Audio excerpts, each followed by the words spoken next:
Hey there, Bureau 311 here. I'm out here in Gloucester Courthouse in Virginia, and I'm actually near the site where the 7th Virginia Regiment was mustered in 1776. And that is what our event is portraying this weekend, is the mustering in of the regiment, which is pretty cool and pretty unique as far as events go. It's not a battle, it's just all about that early stage of the war that you don't really think about, but it's very important for the war. So in this video, I'm going to be talking to our resident 7th Virginia historian, Jim Gallagher. He's going to be answering some questions about what made men join the 7th Virginia Regiment. Where did they come from? What were the benefits? What were they looking for? What were they paid? How long did they sign up? And all the other questions that I have. So stand by and enjoy as we learn about what it took to enlist in 1776. Hey, I'm here with Jim Gallagher. He is our resident historian. Jim, if you'd like to introduce yourself. Well, probably more of an accolade than I need. I am an historian with the American Revolution Museum on staff there in Yorktown, Virginia. Master's degree in military history, a JD, probably way too educated. And a pilot, right? A navigator, actually. And navigator, yeah. I'm just the guy in the back. Just the guy in the back. Well, this is going to be perfect. So, Lieutenant Gallagher, in 1776, what was the energy and what kind of men were joining the 7th Virginia Regiment? I guess take us back to how did it come out that we're going to have a 7th Virginia Regiment? Well, actually, it's a great place to ask that question because we're here at Gloucester Courthouse today for the anniversary of the 7th Virginia's adoption into the Continental Army. Initially in 1775, of course, you had the powder alarm with Lord Dunmore on April 20th of 1775, and Virginia began responding to the ongoing threat of hostilities with Britain by starting to create volunteer militias, which became county militias, which became the fighting troops of Virginia throughout the Revolutionary War. Through the end of the summer into the fall, Virginians came from all over to join either the 1st or 2nd Virginia regiments in Williamsburg. That led to the Battle of Great Bridge in December of 1775, at which time Virginia realized we're going to need a lot more troops. The British Army is coming in full force, and we are unprepared.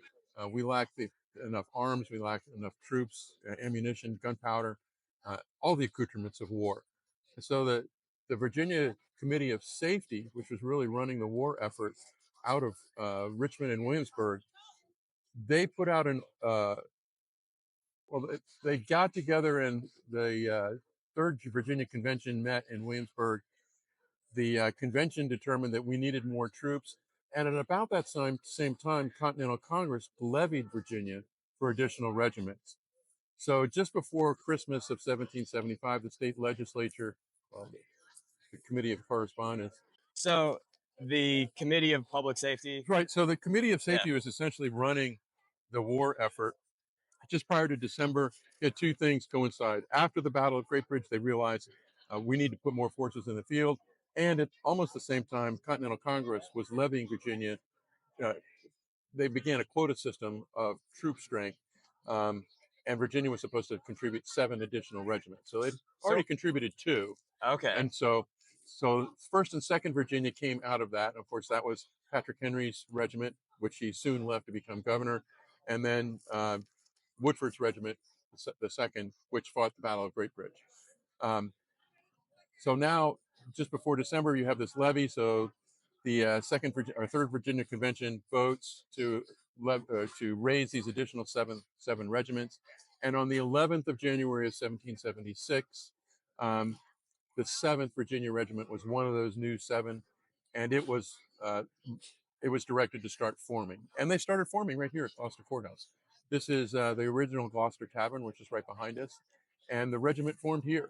Oh, this was a tavern? This was a tavern. I didn't know that. Yeah, so it's now the county museum, but it was a tavern in 1776. So it was a very logical place for the regiment to start to form. 2 of the companies of the 7th Virginia came from Gloucester County. Originally, it was only supposed to be 1, but they oversubscribed. Gloucester was caught up in what they called the rage militaire, this effort to field a force that would win our rights as British citizens. So Gloucester was very caught up in that, and they did overachieve by fielding two companies here. The first meeting of the 7th Virginia officers was right next door at the Gloucester County Courthouse. So they began planning there in January. The officers met, assigned recruiting details. Those individual officers went off across the state to their assigned districts and began recruiting there. The troops rolled into Gloucester to form the regiment, and by April, the regiment was sufficiently formed that they received an inspector from Continental Congress. Okay. The inspector came down to ensure that the regiment was going to meet congressional standards, and of course it did. And after that inspection was completed, the regiment was nominated to be put on Continental establishment. So up until that point, Virginia was taking care of the care and feeding, if you will, and the equipping of the regiment. Once it went on to Continental establishment, that task was taken over by Continental Congress. And this also means that the state of Virginia can't pull their men back. Yes. It's gone. It's gone now. Okay. So in the colonial days, militia was allowed to be drawn from a colony, but it could only be used in that colony or next door colonies. Okay. And that rule was carried over at the start of the Revolutionary War. So when troops went on Continental establishment, that meant they could be used anywhere on the continent. That's where the Continental comes Right. from. So you have a Continental Congress asking for troops to support it anywhere on the continent. So that's why you end up having Virginians fighting in Quebec and Montreal late 1775, early in 1776, of course, with the invasion of Canada. And Virginians ended up fighting all up and down the East Coast. So Charles Lee takes Virginians down in 76 for the defense of South Carolina and Georgia. And then later that year, you have Virginians critical to the battles that occurred around Long Island in 76. So Virginians start to expand their presence throughout the continent as a result of being nominated up to Continental establishment. So I've already learned something new today. I had no idea that's where Continental came from. I've always heard it thrown around, but it's because you can now be deployed on the continent. You've lost control of the state, colonies, I guess. It's kind of twofold because you're going on Continental establishment, which is Continental Congress, and they're picking up the bill, if you will. And you can also be used anywhere the Continental Congress is interested in using the troops. So, we have troops. So, congressional troops are being deployed to go get powder from Nassau, to go make a deal in Bermuda to get gunpowder. So they're being used not only in North America but in the Caribbean and Atlantic Islands. So a question I have is the Continental Congress doesn't have a way, like they gather their money from the states because it's how much the states want to give up. Is that a correct view of it? Because there's no enforcement mechanism, right? The Articles of Confederation don't give Continental Congress much power. So Continental Congress has to ask for funding from, at this point, they're still colonies until July 2nd of 76. So they're asking the colonies and then later the states to contribute money to the central fund. And Continental Congress now takes that money and uses it to support the Army and all the other expenses of Continental Congress. Yeah. We tend to think it's just the Army, but there's lots of other expenses in running a central government. So this is what later on we find out is insufficient about the Articles of Confederation, is that Continental Congress isn't directly raising taxes. They don't have any revenue stream. In fact, they don't own any territory. So here we are in 1776 when the very first entity that starts offering land for soldiers to enlist is Virginia. Virginia starts to offer land bounties in 1776 as an incentive for soldiers to enlist because they lack the funds. They lack the cash money to offer cash bonuses. So instead they say, hey, if you come and serve with us, Virginia says 2 years, you serve with us for 2 years, we'll give you a land bounty once you across the mountains that we don't even control. Well, Virginia does. Virginia does. Remember, Virginia's 1609 charter from King James says from sea to shining sea. Oh yeah, Greater Virginia. Yeah. So Sacramento, Anchorage. Virginia is being very broad in its brush, but Virginia is also taking that in stride in terms of defending those territories too. So you have Eventually, Clark is going to be sent out to Kaskaskia in Ohio. Virginia's sending troops as far away as Michigan during the Revolutionary War on scouting parties. So unfortunately, I lost a lot of that footage because I didn't have enough room on my recording device. But Jim has been so helpful and graceful and has not attacked me for wasting his time. So Jim, if we could just overall summarize what kind of men come in 76, what the major difference is, and then how that is different in 76 towards the end of the war. Yeah. So 76, 75, and 76, you're getting middle-aged Americans. They're coming in because they're established. They have something to fight for. They go home at the end of their enlistments, which are relatively short still at that time period, months or a single year. And so January of 76, the Army turns over completely. All enlistments run out, and Washington has to recruit a brand new army. Has to remake a new army. And the same thing happens again in January of 77. Washington's remaking another army on the fly. And this is the reason why, just before the Battle of Trenton, Washington has to implore the men. He has to have common sense read to the men. Don't be that summer soldier that, gives out on his nation in a time of strife. Stay with me, and let's get to let's get a victory under our belts here right before I lose you. So here we are at Christmas. Washington's got 6 days left of enlistment on these men, and he takes them across Trenton and wins at Trenton. And the victory is so great that he gets the men to stay on for an additional 2 weeks and goes to take Princeton and wins another victory at Princeton. And that sets up the 77 recruiting cycle. Okay. So now he goes into 77 with 2 really great victories under his belt, and that enables him to recruit a new army in 77.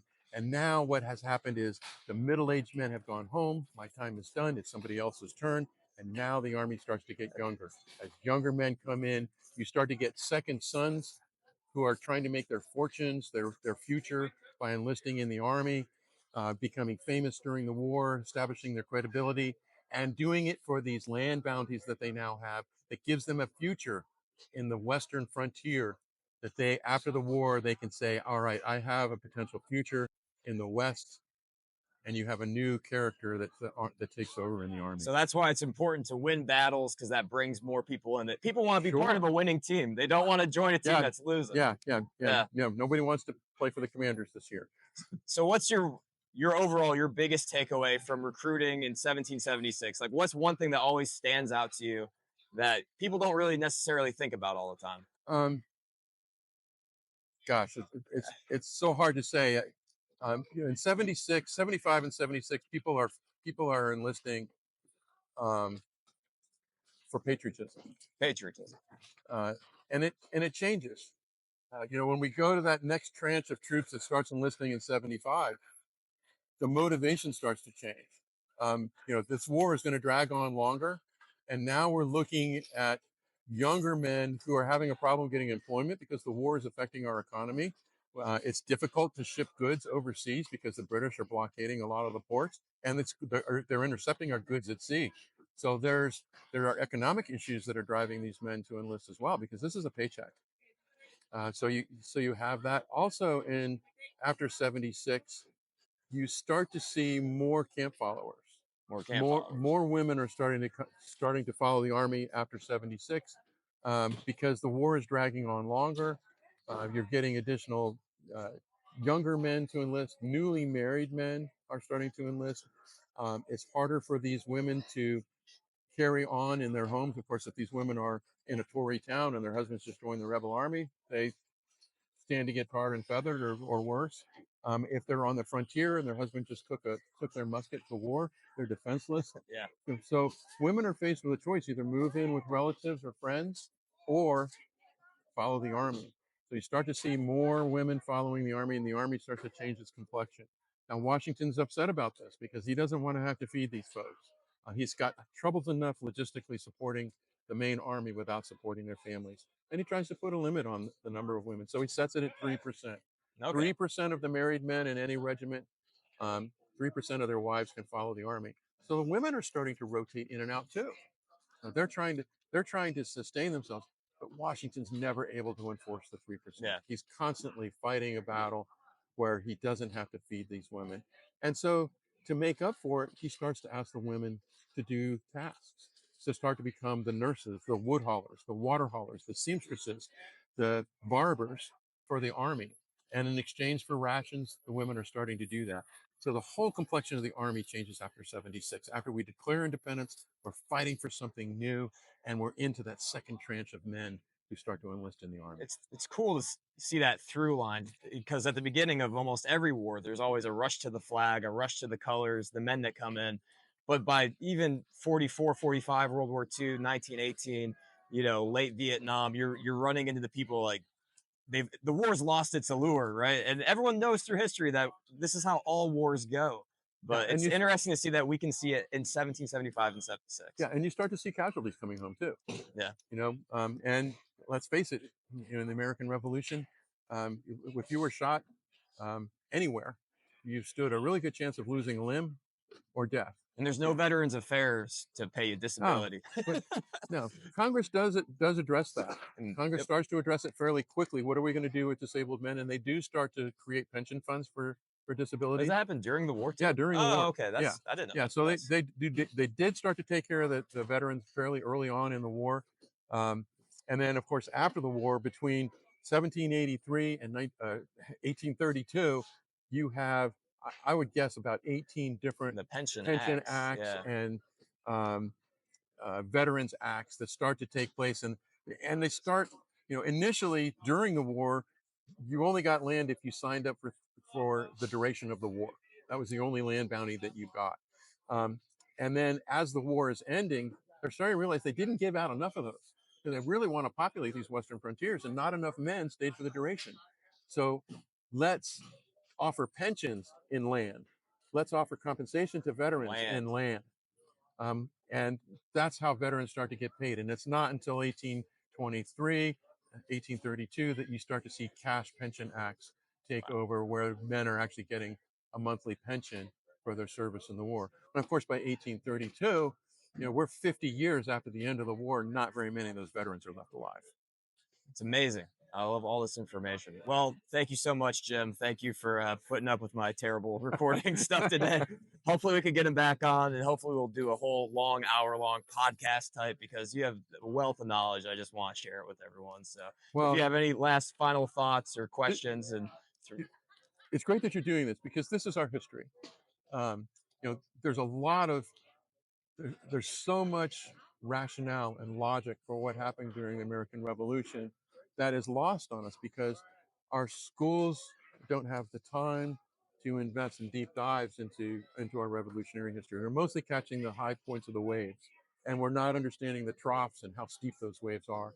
We need to have a better understanding of the data that goes into creating that web of information that leads us to the why did this happen and how did it happen, and the compromises that were made throughout the Revolutionary War.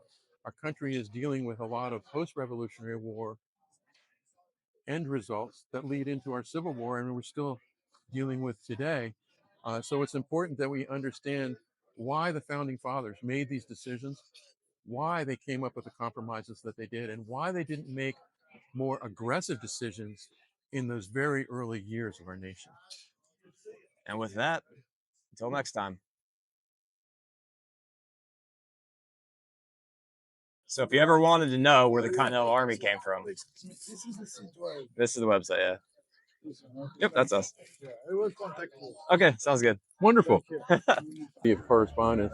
We're going to have a little interruption here. Do you guys happen to know? You have missed it. We just completed, our last one was at 4 o'clock.